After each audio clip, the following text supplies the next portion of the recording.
जय हिंद दोस्तों। मैं हूं इब्राहिम। आप देख रहे हैं सत्य शोधक नंबर वन। मौके की नज़ाकत को बरोबर वक्त पे भांपते हुए बाबूराव बड़ीराम शिंदे जी ने इन्होंने भी अपने कुछ काम को किया है अपने वक्त में। आइए हम इनसे जानते हैं ये आखिरकार लड़ाई क्या है, बेवकूफ बनाने की है या फिर उनको हक दिलाने की। नमस्कार। आपके चैनल के माध्यम से मैं कुछ चीज़ें जनता के ध्यान में लाना चाहता हूं। एक तो मैंने 2013 में ये लेटर है, मेरा भाईंदर शहर में झोपड़ी झुग्गियों में बिना शर्त बिजली के मीटर, पानी के कनेक्शन और शौचालय, इसकी मांग की थी हमने उस वक्त ये सब मसला शुरू हुआ था। कुछ हद तक हमें असफलता मिली उस वक्त, लेकिन हमने कभी भी इसका पीछा छोड़ा नहीं और लगातार उसको फॉलोअप रखते थे।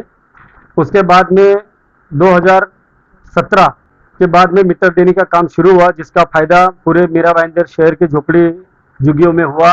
जय अम्बे नगर हुआ, बांग्लादेश भोला नगर हुआ, या उत्तन का कई हिस्सा हुआ। हाईवे पट्टे में जैसे काशीमीरा में मांडवी पाड़ा है, दासकुल पाड़ा है, चेना है, काजू पाड़ा है, वहाँ के सभी झोपड़ियों को फायदा हुआ।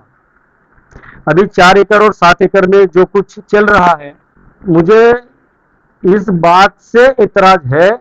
लोगों के ऊपर एहसान किया है, इस तरह से जताया जा रहा है लोगों को कि हमने आपके ऊपर एहसान किया है, हमने बिजली के कनेक्शन पास किए हैं यहाँ पर और बिजली जल जाएगी। जबकि अभी लाइन बिछाने का काम चालू है। हम स्वागत करते हैं कि वहां के गरीबों को जल्द मीटर मिलेंगे, उनके घर में बिजली आएगी। वहां पे रोड की हालत बहुत खस्ता है।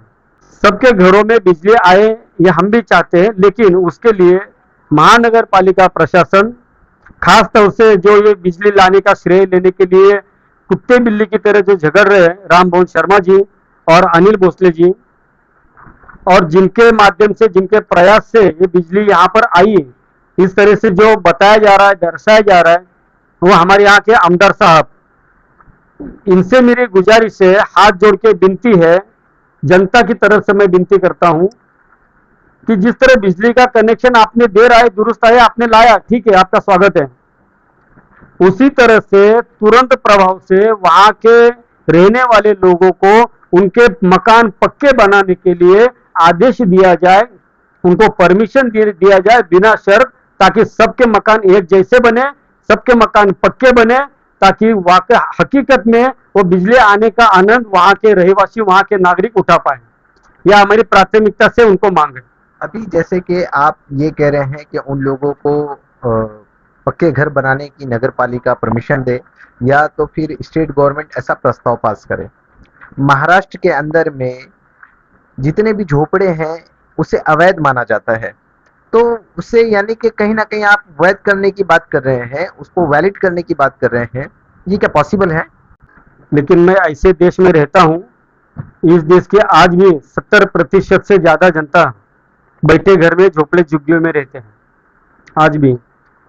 मैं आपको एक बात, आपका ध्यान, मुंबई के बहुत सारे सरकारी कार्यालय आज भी बैठे घरों में है। मुंबई के बहुत सारे पुलिस स्टेशन आज भी बैठे चाल नुमा घरों में है आज भी। तो क्या वो सब गैर कानूनी है? दूसरी बात, हमारे संविधान ने रोटी कपड़ा मकान ये हमारे बुनियादी अधिकारों के तौर पर हमको दिया है। जो इस देश में पैदा होता है उसको वो अधिकार मिलते हैं। तो ये जो घर आबादी बढ़ रही है, घरों की मांग बढ़ रही है, तो हर आदमी बिल्डिंग में तो फ्लैट नहीं ले सकता ना। जैसे सरकार ने एक, जैसे एसआरए मुंबई में चलाया, बीएसपी है, जेएनएनयूआर के माध्यम से योजना चलाए हर जगह पे, हर गरीब को अपना हक का घर दे, मना करते हैं। लेकिन वो इस देश, ठीक है, उनको रहने का हक है, वो अपने के हिसाब से, अपनी सोच के हिसाब से, अपने परिवार के लिए, बीवी बच्चों के लिए, माता पिता के लिए एक छोटा सा आशियाना बनाते हैं। तो गलत क्या है? अगर गलत है तो उसको आप सही करो ना। हम तो आपको मांग रख रहे हैं ना कि अगर गलत है तो उसको सही करो, उनको परमिशन दे दो।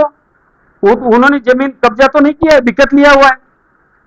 जमीन किसकी है वो अलग विषय है, किसने बेची, किसने बनाया, वो अलग विषय है। और अगर बना है तो साहब, ये यहाँ के, हमारे यहाँ के लोक प्रतिनिधि, वो फिर एमएलए हो, एमपी हो, नगर सेवक हो, और हमारे प्रशासन में बैठे जनता के सेवक अधिकारी, उनकी छत्र छाया में उनके आशीर्वाद से बने हैं। उनके आशीर्वाद के बगैर तो बने नहीं है ना।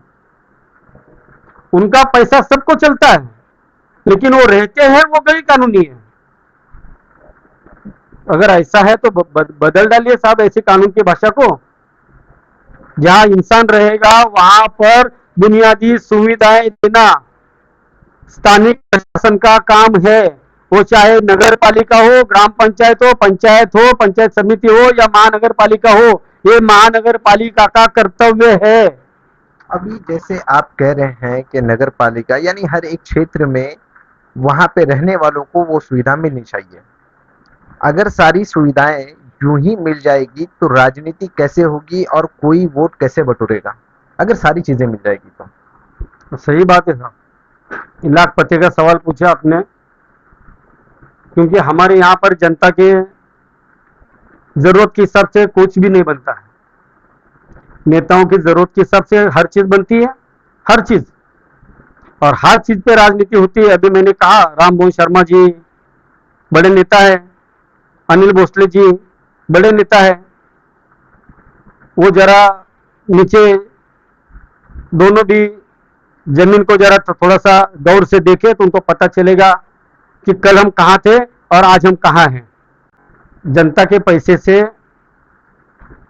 जनता घर बनाती है, हर इंसान उनसे पैसा लेता है, तुड़वाता भी है, दहशत बिठाता है और तुड़वाने के बाद में खिचड़ी खिलाते भी है।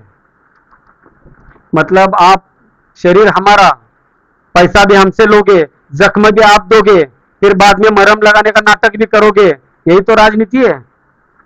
तो इसीलिए इस बार अभी मैं बहुत सारे पंडालों में गया सार्वजनिक गणेश उत्सव में, और अभी माता जी का भी उत्सव आ रहा है उसमें भी जाऊंगा।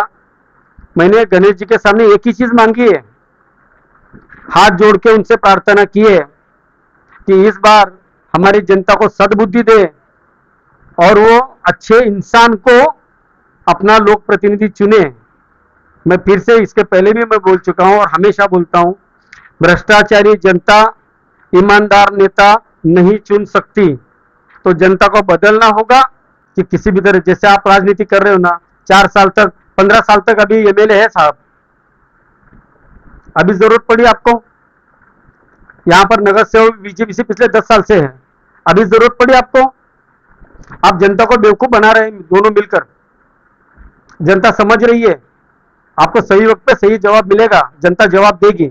हमने तो बोला है कि भाई करो काम ऊंचा करो, थोड़ा सा पानी जमा होता है अच्छा बनाओ, कहीं जरूरत पड़े, किसी को एक सीमेंट की बोरी की भी जरूरत पड़े तो हमको फोन करो।